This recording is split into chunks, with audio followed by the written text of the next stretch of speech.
আসসালামু আলাইকুম। আজকের সময় নিউজে আপনাকে স্বাগত। শুরুতেই সংবাদ শিরোনাম, পরে বিস্তারিত। দর্শক, জানিয়ে দিব আমাদের হাতে পাওয়া সর্বশেষ আপডেট বাংলা সংবাদ। শুরুতে থাকবে সংবাদ শিরোনাম, পরে বিস্তারিত। শেখ হাসিনার দেশে ফিরতে আইনগত বাধা আছে কিনা জানালেন রুমিন ফারহানা। এখন জানিয়ে দিব দেশে ঢুকতে এত অস্থির হলে তাহলে পালালেন কেন। তারপর শুনবেন আওয়ামী লীগ লিগের দাফন দিল্লিতে হয়ে গেছে বলছেন পাবনার সারজিদ আলম। তারপর জানিয়ে দিব কারাগারের দেয়াল টপকে পালিয়েও শেষ রক্ষা হয়নি। এখন জানিয়ে দিব সন্ধ্যার মধ্যেই যেসব অঞ্চলে ৬০ কিমি বেগে ঝড়সহ বজ্রবৃষ্টির শঙ্কা। এবং সর্বশেষ জানিয়ে দিব যুক্তরাষ্ট্রের বাড়তি শুল্কের চাপে বাংলাদেশের রপ্তানি খাত, এটিবির সতর্কতা। দর্শক, এতক্ষণ শুনছিলেন সংবাদ শিরোনাম, এখন শুনবেন বিস্তারিত জানার আগে আপনি যদি আমাদের চ্যানেলে নতুন এসে থাকেন তাহলে অবশ্যই চ্যানেলটিকে সাবস্ক্রাইব করবেন। আর ভিডিওটি আপনি কোন জেলা থেকে দেখছেন এবং শুনছেন অবশ্যই কমেন্ট বক্সে লিখে যাবেন। এখন বিস্তারিত।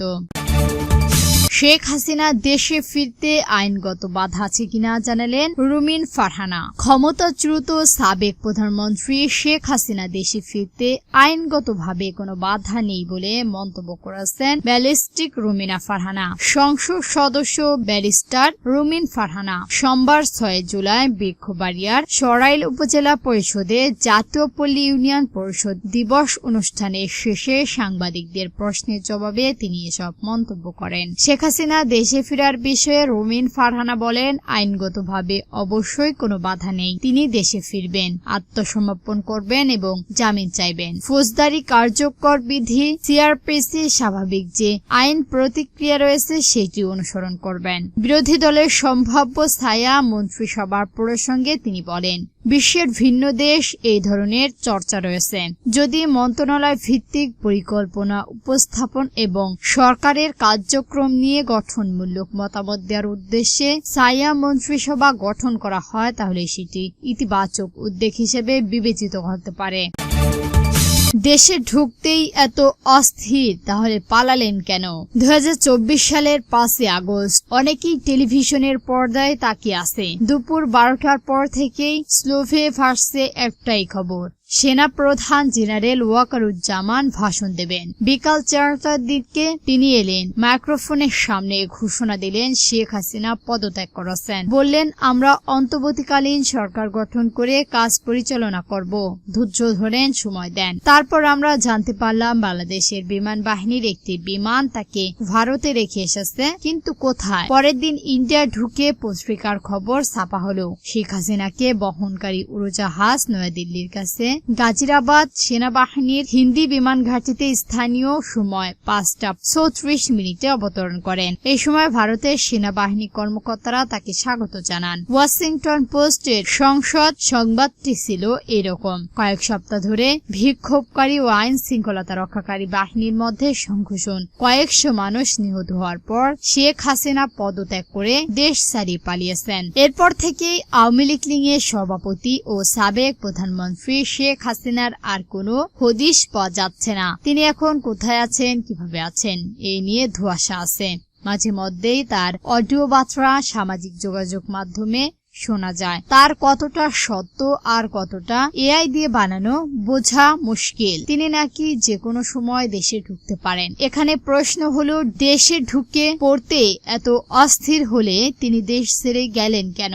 বার্তা সংস্থান এএফপি জানিয়েছেন, নিরাপত্তা আশ্রয়ের উদ্দেশ্যে শেখ হাসিনা বাংলাদেশ ছেড়ে পালিয়েছিলেন। হাসিনা হাতে ছিল রাষ্ট্র সর্বনয় নিয়ন্ত্রণ, পুলিশ, র্যাব, এসএসএফ, সামরিক বাহিনী সবাই তার নিয়ন্ত্রণে।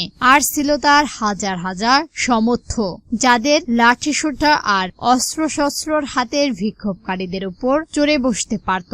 এসব ছবি কিছু কিছু ছাপা হয়েছে আমাদের পত্রিকায়, দেখা গেছে টিভি চ্যানেলে। তার ও তার সমর্থকদের দাবি, তার নাকি পাহাড় সমান জনপ্রিয়তা। এই সত্ত্বেও তিনি এই দেশের নিজেকে নিরাপদ মনে করলেন না। তার প্রতি সহানুভূতি জানাতে হাজার পচেক লোককেও গণভবনের সামনে হাজির হলো না, প্রাণ বাঁচাতে ভারতে চলে গেলেন। আওয়ামী লীগ এর দাফন দিল্লিতে হয়ে গেছে বলছেন পাবনার সারজিদ আলম। আওয়ামী লীগ এর রাজনৈতিক অধ্যায়ে সমাপ্তি ঘটেছে এবং দেশের মানুষকে বাংলাদেশপন্থী রাজনৈতিক শক্তিকে বেছে নিতে হবে বলে মন্তব্য করেছেন জাতীয় নাগরিক পার্টি এনসিপির উত্তরাঞ্চলের মুখপাত্র সংগঠন সারজিদ আলম। বৃহস্পতিবার 9 জুলাই রাতে পাবনার চাটমোহের বালুচর মাঠে আয়োজিত জুলাই পথযাত্রা কর্মসূচিতে প্রধান অতিথির বক্তব্যে তিনি এই মন্তব্য করেন। তিনি বলেন, আওয়ামী লীগ দাফন দিল্লিতে হয়ে গেছে, আওয়ামী লীগ এর পতন হয়েছে। এখন দেশের মানুষকে বাংলাদেশপন্থী রাজনৈতিক শক্তি বেছে নিতে হবে। নতুন বাংলাদেশ গঠনের জন্য দালাল তন্ত্র, দুর্নীতি ও রাজনৈতিক প্রভাব মুক্ত প্রশাসন গড়ে তোলার উপর গুরুত্বারোপ করে সারজিদ আলম বলেন, সাধারণ মানুষকে বিভিন্ন সরকার সেবা পেতে রাজনৈতিক নেতাদের দ্বার প্রান্ত হতে হওয়া কোনোভাবেই গ্রহণযোগ্য নয়।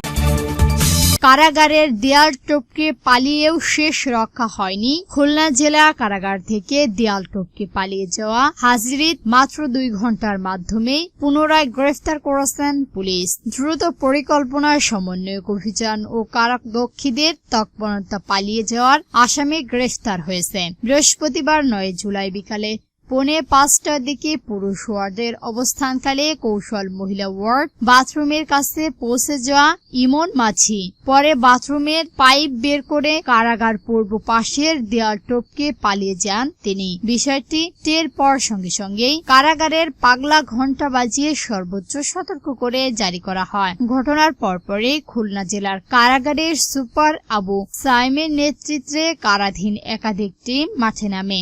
সম্ভাব্য ভিন্ন স্থানে একযোগ অভিযান পরিচালনা করেই এসব করা হয়। তারপর তাকেই তাড়াতাড়ি করে গ্রেফতার করা হয় 2 ঘন্টার মধ্যেই।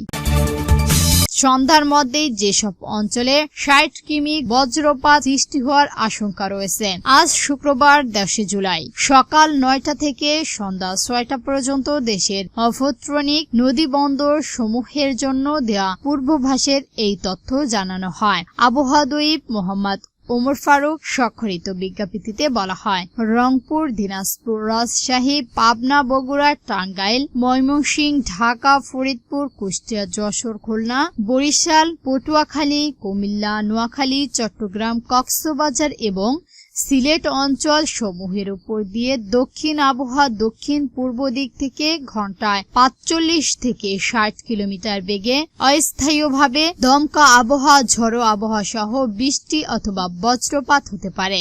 এইসব এলাকায় বন্দী এবং নদীদের সকল মানুষকে সতর্ক করা হচ্ছে। যুক্তরাষ্ট্রের বাড়তি সংকটের চাপে বাংলাদেশের রপ্তানি খাত, এডিবির সতর্কতা। বাংলাদেশের বাণিজ্য আইনের 301 ধারার আওতায় নতুন করে বাড়তি আশঙ্কার আরোপে প্রস্তুতি বাংলাদেশের রপ্তানি খাতের জন্য বড় ধরনের উদ্বেগের কারণ হয়ে দাঁড়িয়েছে।